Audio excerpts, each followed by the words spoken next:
వీడియోలోకి వెళ్లే ముందు మొదటిసారి కనుక అయితే మా ఛానల్ చూస్తున్నట్లయితే ప్లీజ్ లైక్, షేర్, సబ్స్క్రైబ్. ఏపీలో కూటమి వర్సెస్ వైసీపీగా సాగుతున్న రాజకీయాల్లో ఇవాళ ఓ అనూహ్య పరిణామం చోటు చేసుకుంది.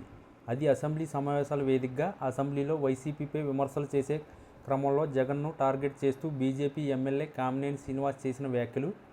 దానిపై స్పందించే క్రమంలో టీడీపీ ఎమ్మెల్యే నందమూరి బాలకృష్ణ చేసిన విమర్శలతో వాతావరణం ఒక్కసారిగా వేడెక్కింది. ఈ విమర్శలపై వైసీపీ ఎక్స్లో ఘాటు కౌంటర్ ఇచ్చింది.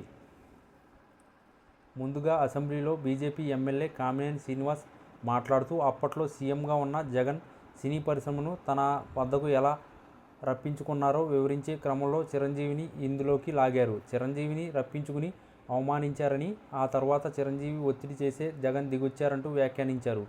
మహేష్ బాబు, ప్రభాస్ వంటి అగ్రనటుల్ని కూడా జగన్ ఎలా రప్పించారో కామినేని చెప్పుకొచ్చారు.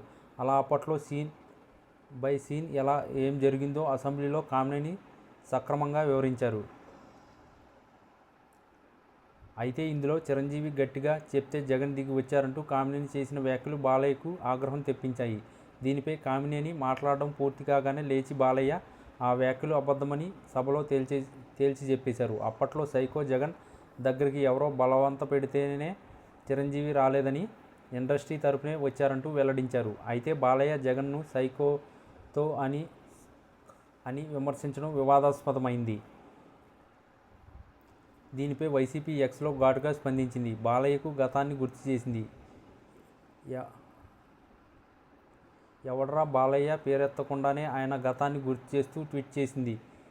రాష్ట్ర ప్రజలకు ఒక ప్రశ్న.